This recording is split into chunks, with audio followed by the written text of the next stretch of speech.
So, in other words, pwedeng manggaling sa inyo. Pwede manggaling sa inyo. Sabi Yes, mo, Mr. pwede Chair. sa SOJ, pwede sa inyo eh. Di ba? Yes, Mr. Chair. Oh, ang tanong kasi sa iyo kanina ni Congressman Dan Fernandez, were you ever appointed as a commissioner? Sabi mo no. OIC lang. You're trying to give us an answer that you probably feel that cannot pinpoint to you directly being or effectively performing the function of a commissioner.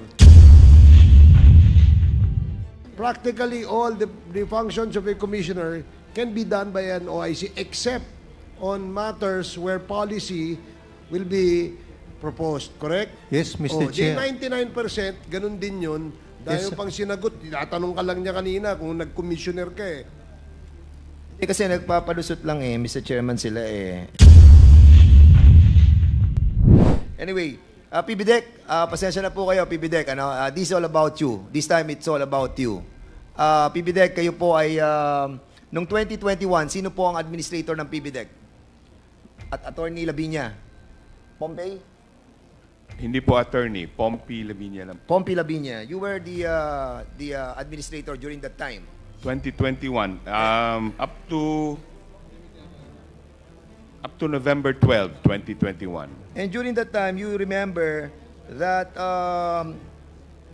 a certain Attorney Les Gusey of the Legal Service Division and a certain Colonel Pete Dakipil have notified the Office of the Administrator of a certain email coming from Director Alikpala that indeed there was an incident regarding the docking of a vessel from Vietnam at Pilsanji Port.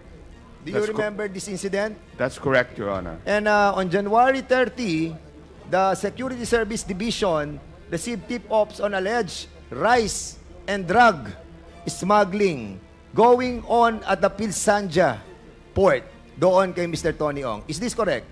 That's right, Your Honor. That the text message was sent to me, and I alerted the Security Division. And a vessel from Vietnam dock at the Pilsanjia Port was subjected to heightened alert as there was a need for PhilBidec management to be on guard against a repeat of the Verde Soco incident, where PhilBidec employees and the former administrator were subjected to press and congressional inquiries. Is this correct? That's right. I was very worried of something like that happening again, so we acted on the intel that came to my cell phone that there might be smuggled rice, and there was even, I think somebody told me verbally, possibly illegal drugs. And that voyage of the vessel MB Binpuk 168 carried loads of 2,900 metric tons of rice. Am I correct? I cannot remember the exact amount, but it should be in the documents, Your Honor. And on January 31, 2021, you personally went to the port in order to check That's right, Your Honor. if there was indeed an alleged rice and drug smuggling. That's correct. And the cargo was held there as need to be checked by Pilsanjia Port dahil hindi siya pwedeng magpasok ng rice because it has no permit to operate as a commercial port. Tama? Opo, because they actually had there was already a board resolution approving its operation as a commercial port that was Yes. that was approved the previous term, but then they had not complied with all the conditions, including public hearing,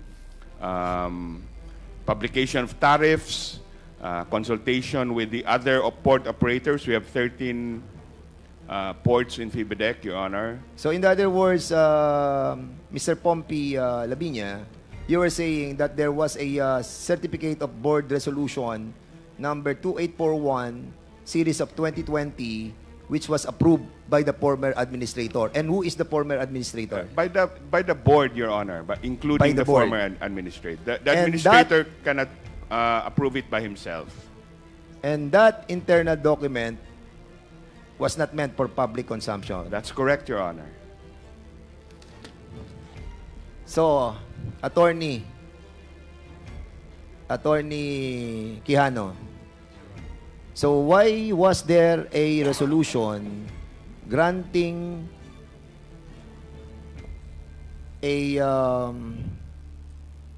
granting Sanjia a permit to operate commercially? Your Honor, in the beginning, as they built the plant, Your Honor, the purpose is to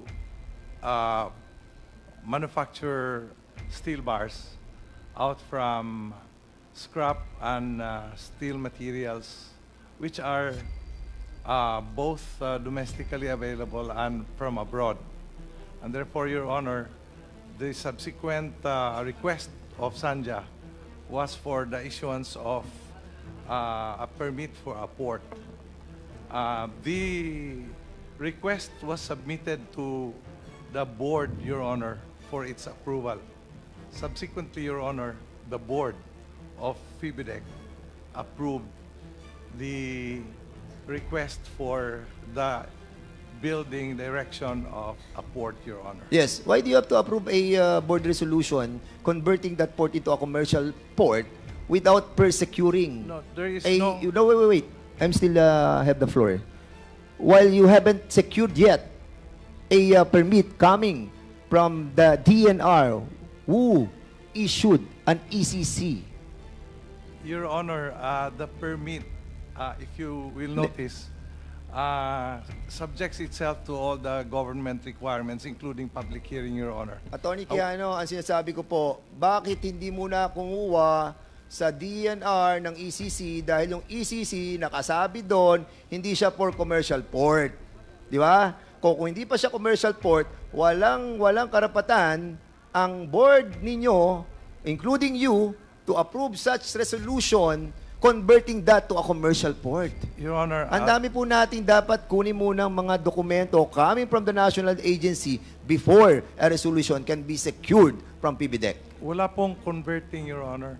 Ha? The request for a port was hindi po converting to a commercial port.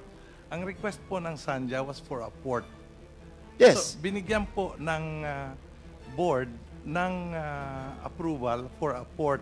Yung issue ng conversion, Your Honor, like what was pointed out by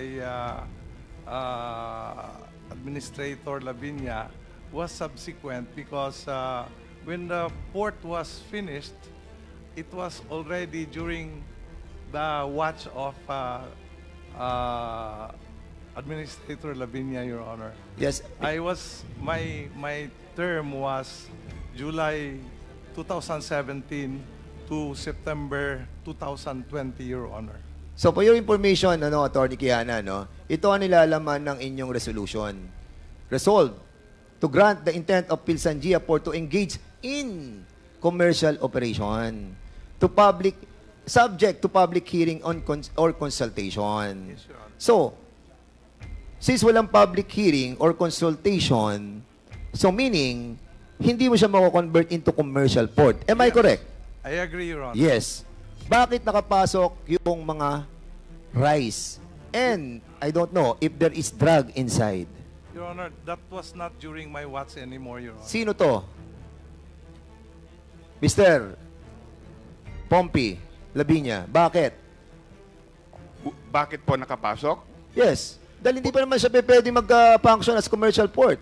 But you allow to enter all those 2,900 metric tons of rice.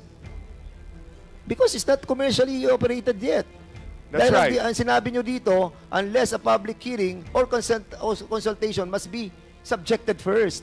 That's right, Your Honor. Have you conducted a public hearing? At the time, there was no public hearing. That's why we Yes. intercepted the boat because there was even no permission for the boat to land. Yeah, but would you allow the enter of the 2,900 metric tons? Eventually, you have decided to release all those 2,900. And I will tell you why. I will tell you why. Andito nakalagay. At 1:11 p.m. of February 2021, Attorney Gusay informed the administrator that she has verified with BOC Collector John Simon by phone call that the documents of the importation are in order and that BOC has also verified with Regional Director of NICA that there is no alert order for the importation. Suddenly, nagkaroon na ng clearance. A meeting was requested by Collector John Simon with the PBDEC representative in the afternoon. Attorney Gusay was allowed by the administrator to attend the meeting.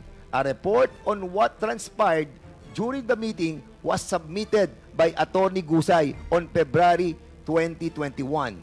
During the meeting, Attorney Noe S. Penillo Jr. disclosed that PBDEC 1A will be in trouble if the cargo was not released immediately. Sino ang sinasabi ni Noe L. S. Penillo Jr., attorney, na kapag hindi na-release ang cargo, PBDEC will be in trouble? Tama po. We were being threatened by the Bureau of Customs that if we did not release the cargo, I would actually be liable for cases. Sino sa Bureau of Customs ang nagsabi na you will be in trouble pag hindi na-release ang mga bigas na hindi pa naman siya commercial port? Sino? I think it's in the report, Your Honor. What's the name? Who did it? You tell me. I I'm think going it's to look for it. I don't have copy of the report, but I think it's the lawyer of the shipper and then Manuel, was it Manuel, the BIR, the customs the customs person in charge in FIBIDEC at the time. Who's the And in fact, Your Honor, Commissioner Guerrero? No, si Commissioner Guerrero, nag-imbestiga si Secretary Dominguez after. Because they were actually thinking that I was holding the view of the customs and the view of the Department of Finance that I was holding the cargo illegally. Okay, Mr. Chairman, I know that this will take so long, no? This will take so long. We are not done yet. It's already 11:30 and I have an issue first with the immigration. But, Labinya, Attorney Labinya, Pompey Labinya. Yes po. We will be inviting you over again in the next hearing. Opo. We have to settle this issue. And we will Opo. be inviting those Bureau of Customs who have signed the release of this illegal smuggling of rice sa Sanjia. Not yet a commercial port, pero ni-release. And even, yung initial indication that there are illegal drugs, shipment inside, was also cleared by NICA. Am I correct? Yes, after the dog, I had the canine dog sniff all of the cargo, Your Honor. And then the report that we got had come from NICA. That was what they said. But then NICA denied that there was such an intel report, Your Honor. But of course, I cannot verify 100% that the report actually came from NICA. I was told that the report came from NICA. Okay, thank you so much. In the Mindanao Container Terminal, you know that Mindanao Container Terminal? Yes, Your Honor. Yung 48 hectares under the PBDEC, port natin, Yes, Your Honor. which is being handled by the ICSTI. Yes, Your Honor. And during that time, there is a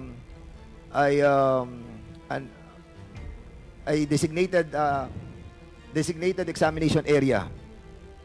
Di ba meron tayong designated, tinatawag natin DEA? Opo. Meron tayong DEA, designated examination area. Opo. During your time, nasaan ang designated examination area? Yung x-ray natin na supposedly, di ba? Yun na nag-check ng mga pumapasok nating cargo. Saan siya nakapwesto? Sa loob ng Mindanao Container Terminal o outside, nakalagay doon sa PBDEC? If I remember correctly, Your Honor, nasa labas. Yes, why? Why did you allow this? I- Who contracted the contract with Golden Sun and the PBDEC for a 30 years up to 2030? The contract together with the Golden Sun. Yung x-ray natin, wala sa loob, naandun sa labas. Paano natin ma-check ang lahat ng pumapasok na kargamento kung nasa labas siya? Tama po yun. Existing na po yun when I came in, so I don't know who And why you contracted did not check it and try to cancel that contract? Wala na tayong ma-check, Mr. Chairman. Lahat ng papasok doon dinadala sa PBDEC, doon ine-x-ray. Sige, Mr. Quijano. Yeah, Your Honor. During my watch, Your Honor, I called the attention of Mindanao. Container terminal. No, the inspection unit for X-ray. In fact, Your Honor, I brought one of the X-ray units inside. However, Your Honor, because of that, I got the heat, and the people operating the X-ray got so angry. Eventually, Your Honor, customs insisted. And who owns the Golden Sun that operate as a service provider for that X-ray? I cannot. What is the name? Kilala mo to. You tell us. I cannot with certainty say that, Your Honor, because I was not a contracting party of Golden Sun. The Golden Sun contract was entered into before my watch, Your Honor. Mr. Pompey, who owns the Golden Sun? I do not know, Your Honor, but the documents should be in FIBIDEC. PBD, kayo pareho eh. Ba't hindi nyo alam? Is it Dennis Uy? Yes or no? Ano po? Dennis Uy. I don't recognize that name, Your Honor. Sa Golden Sun? Yes or no? Hindi. I don't recognize the name. I don't know. Hindi mo kilala ni Dennis Uy. Hindi ko po kilala. Ikaw, Mr. Quilano, hindi nyo kilala. I haven't read the contents of the contract, Your Honor. And the contract states up to 2030. Yeah, it was Correct? the previous administration, Your Honor. And the X-ray, it's outside the terminal. Unfortunately, Your Honor, despite my protestation, it was brought out by the customs At men. dito papasok ang lahat ng hindi mo dumadaan sa X-ray. Mr. Chairman, all the cargos na nanggagaling po sa Mindanao Container Terminal, dumadaan sa kanilang X-ray doon sa labas ng terminal. Saan ka naman nakakita ng ganitong klase ng... Correct. Nakalabas na yung cargo bago may dadaan sa X-ray. And they have contract until 2030. Mr. Chairman, we need to investigate this further. Punta po tayo sa immigration. Immigration. Doon sa Miss Alice Go, remember that we have talked about the yung mga nahuli na mga 323 na mga Chinese sa Baofu. And remember that sabi ko sa iyo na kung may kilala ka sa immigration and you attended a Christmas party kay Attorney Carlos Capulong. Yes po, Your Honor. And you told me na kilala mo siya. At ikaw yung guest speaker sa Christmas party. Your Honor, I was invited. Hindi naman po talagang guest speaker po. Pero you are special kasi nga ako hindi nga ako naiimbita dun. Ikaw naiimbita. Sorry ako. Okay. Mr. Attorney Carlos Capulong, gaano mo kakilala si Alice Go? Good afternoon, Your Honor. Yes, good afternoon. Good evening. Good evening, Your Honor. Mag-good morning na. 30 minutes na lang. Yes, sir. Gaano mo kakilala si Miss Alice Go? Good friend, Your Honor. How good is the friendship? We met over time, Your Honor. We met sometime May 2021, and then communicating. Then sometimes we go out for lunch or dinner, and then during that time I saw her. When I met her, she was not a mayor yet. She was an ordinary citizen. She was a businesswoman.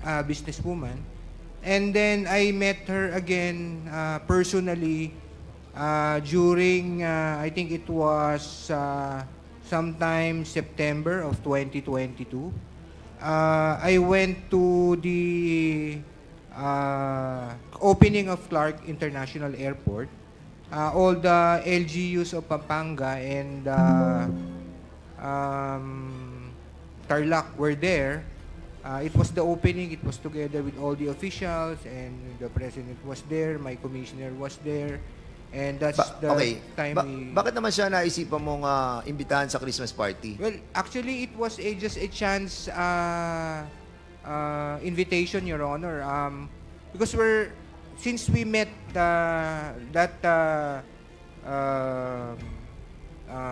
September, then we talked, and then we Attorney Capulong, ano mga pinamigay ni Alice Go during the Christmas party?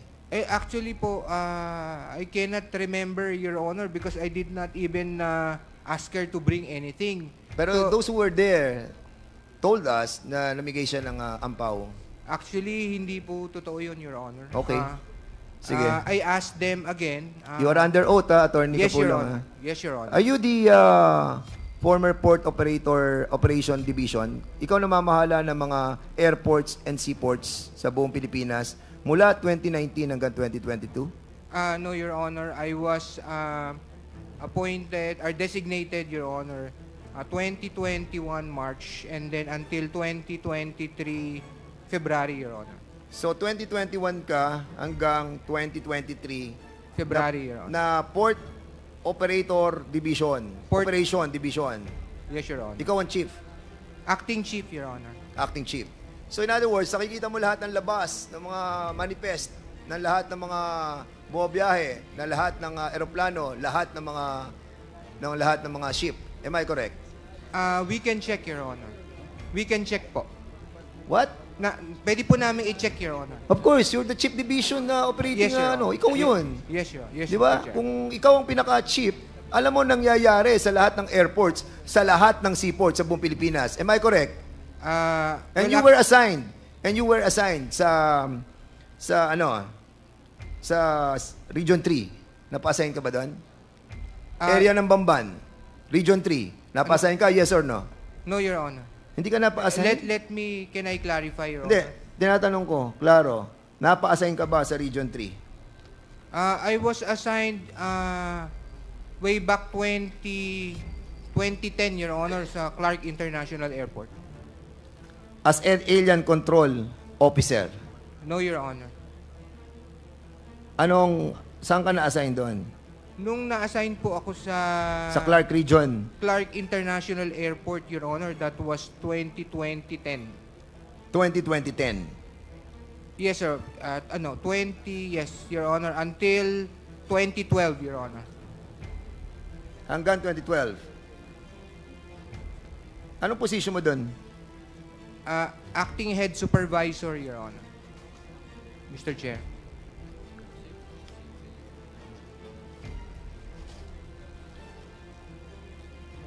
You have a law firm, attorney? Wala po, Your Honor. Are you related to Michelle Mabute? No, Your Honor. Isn't she your girlfriend? No, Your Honor. You have you have a child with her? No, Your Honor. Are you sure? Yes, Your Honor. Okay. I want to make it sure. Right now you are suspended, am I correct? Yes, Your Honor. Why are you suspended? It stemmed for a case that a visa that I prepared and reviewed two visas, Your Honor, that I prepared and reviewed, and then it was approved by the Board of Commissioners, and then after post-audit, Your Honor, it was determined that there was a problem with regard to, I'm not sure, Your Honor, with the non-registration of the entity, Your Honor. Okay. During the time that you were with not yet suspended, together with Attorney Gemma de la Cruz, Attorney Siriban, and Attorney Vera, were you a part of the hearing officer who heard the 9G visa? Yes, Yes or Honor. no? Yes, Your Honor. Yes, okay. And during the time that you have been a part of these hearing officers, have you encountered yung issue nung 323 na mga na-apprehend doon sa Bamban? No, Your Honor. No. I was Yes. I was in the airport that time, Your Honor. And during that time, you have already established your position in that area. Am I correct? What area, Your Honor? Yung current before you were suspended.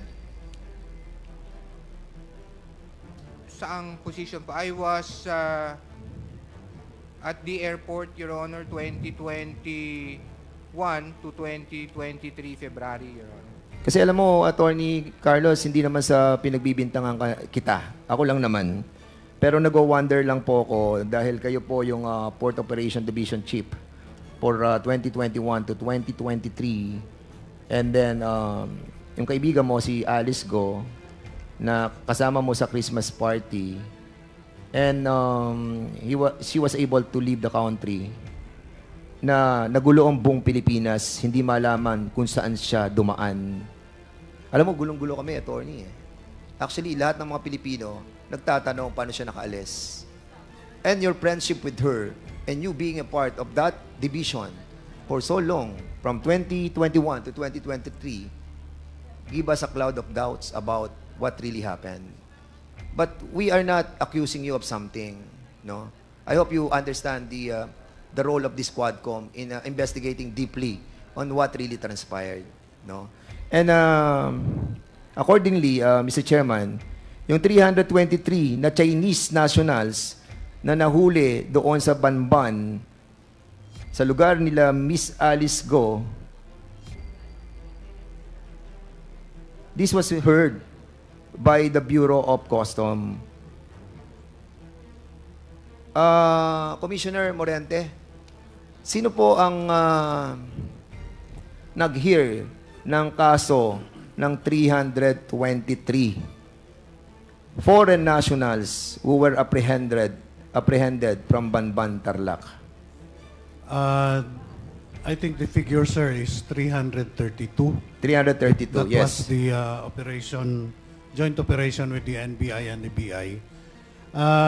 The hearing officer for charging them at the legal division, I think was it's headed by Attorney Arvin Santos, and then the Board of Special Inquiry that heard the case was the retired Attorney Ronaldo Ledesma, Your Honor. So, si Attorney Ledesma ang hearing officer ng Bureau of Special Inquiry, Board of Inquiry. Am I correct? Siya ang That's Executive correct, Chairman of BSI, and si Attorney Ruben Casibang ang Deputy BSI. Tama? Mr. Chair, may I clarify, please? Yes, please. Mr. Chair, please. Good evening. Good morning. The resolution of the case was prepared by Attorney Kalingasan of the BSI. And then it was reviewed by Attorney Casibang. And I approved the recommendation to approve.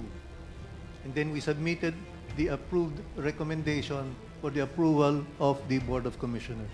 Ang tanong ko sa iyo, Attorney Ledesma, all of these 332 foreigners, do they have AEP, Alien Employment Permit? Mr. Chair, please, according to the records, they were charged under Section 37A7 because they were not properly documented and they did not have valid working visas and permits. Yes, correct. But the case against the 249 Chinese nationals were all dismissed. In other words, hindi sila na-deport. That is correct, Mr. At Chair. andito sila sa Pilipinas, gumagala pa rin sila. Correct? I do not know if they're still here in the Yes. Philippines, Mr. Chair. Andito sila. It's been 3 years. Now, ang tanong ko sa iyo, the process of getting a 9G visa is to have the AEP, correct? Mr. Chair, please, the process of issuing No. Answer me. Ang sinasabi ko, the process of getting a 9G visa is to secure an AEP coming from the Department of Labor and Yes, Employment. Mr. Chair. Correct? Yes, Tama. Mr. Chair. That is Okay. the primary Ang tanong ko sa requirement. iyo, Attorney Ledesma, yung 249 na pinakawalan ninyo, meron ba silang AEP na galing sa DOLE? According to the records, and According to the records according o to the according to the report, DOLE? Did you have a due diligence sa DOLE about the AEP prior to your issuance of 9G visa to those 249 Chinese nationals? Do you have? We did not check You did the not AAP, get a due Mr. diligence Chair. from Dole? Dole. Please, Dole. Asan ang Dole? We invited Dole. Can you kindly tell us kung yung sa Banban, Tarlac that was apprehended by NBI and Bureau of Immigration have AEP? How many AEPs did you release for Hongshen?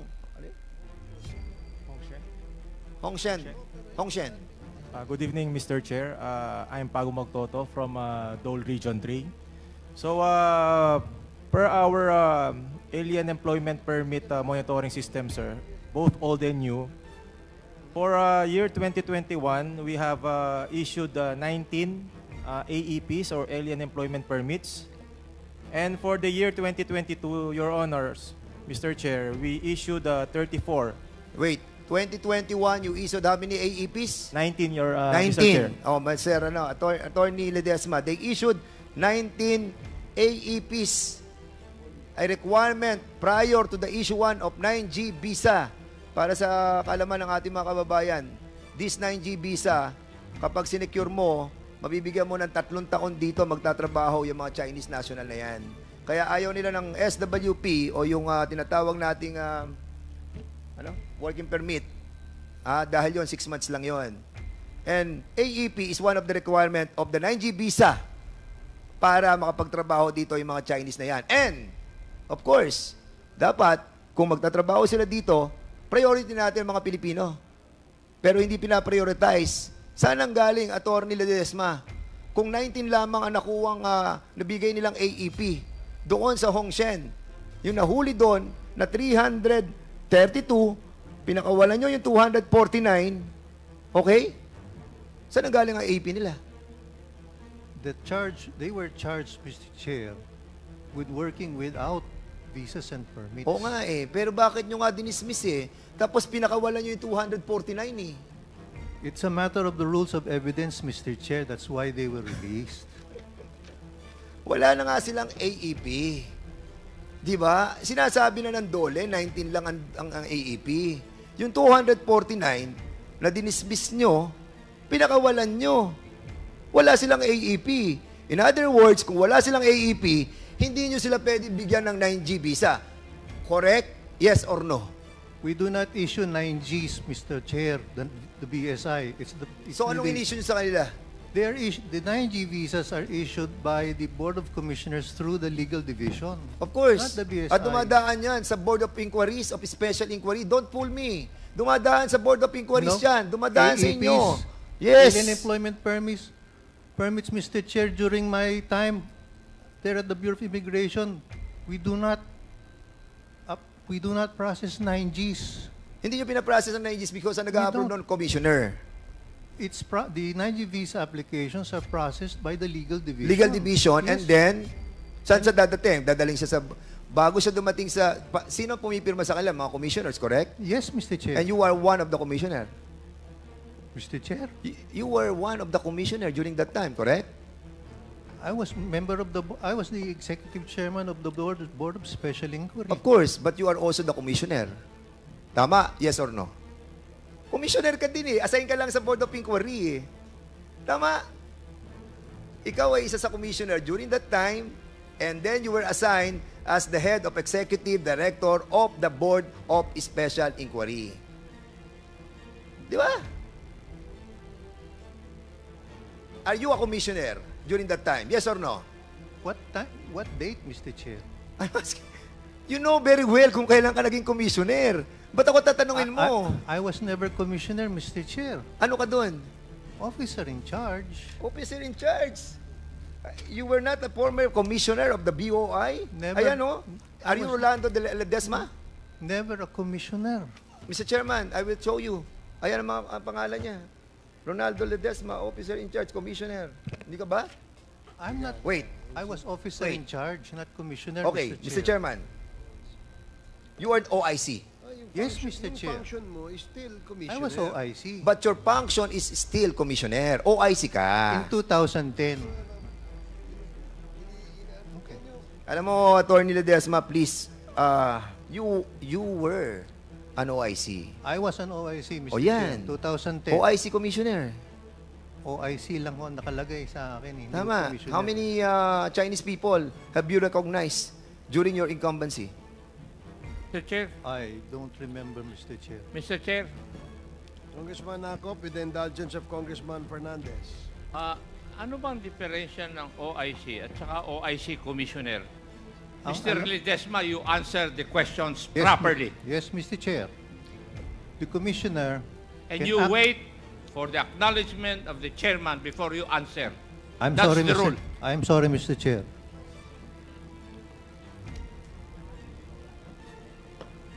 Okay, proceed. The Okay. office, the office, Tanong ko, are you asking something? No. Let him reply first. Sige, what is your response? an officer in charge has limited powers, Mr. Chair. He cannot perform acts concerning policies. He operates only on the basis of running the daily affairs of the office. But the commissioner can implement policies, serious policies and guidelines. At ang OIC, Mr. Chair, he often takes directions from the Secretary of Justice, while a commissioner can exercise his discretion on Okay. important matters. Sige.